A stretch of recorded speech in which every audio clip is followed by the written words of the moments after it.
ওরে ওরে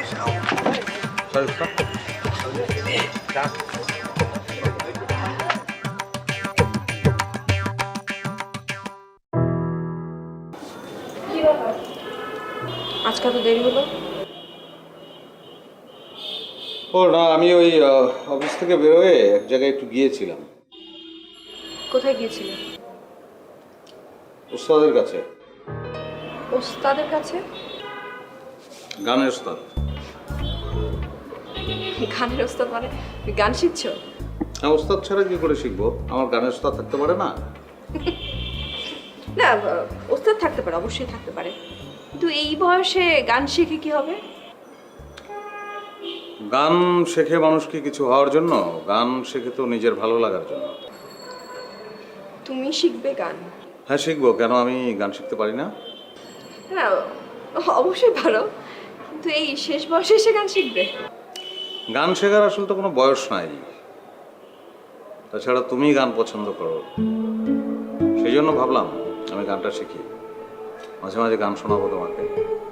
না, ভালো, শিখো। তোমার আরো যদি কিছু শিখতে ইচ্ছে করো সেগুলোও শিখো।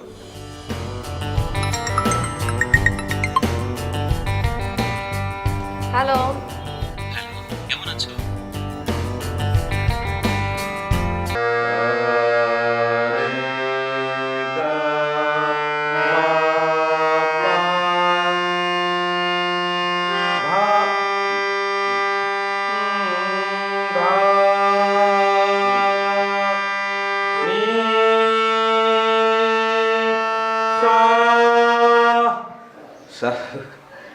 আমি তো আসছিলাম মানে গান শিখতে, আপনি তো সারে গামা ধরাই দিলেন। আরে সঙ্গীত হচ্ছে একটা কলা।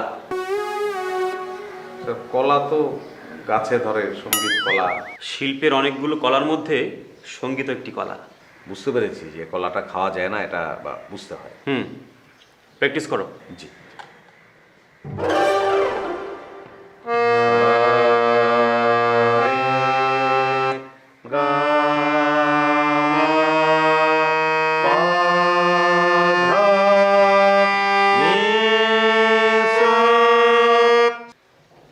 এই যে আপনি যেটা করলেন, সা রে গা মা পা ধা নি সা, এটাকে বলে আরোহণ। আবার যখন আপনি সা নি ধা পা মা গা রে সা, এটাকে বলে অবরোহণ। এটা কি আরোহণ অবরোহণ স্যার? আপনি যেটা করলেন সেটাই। ও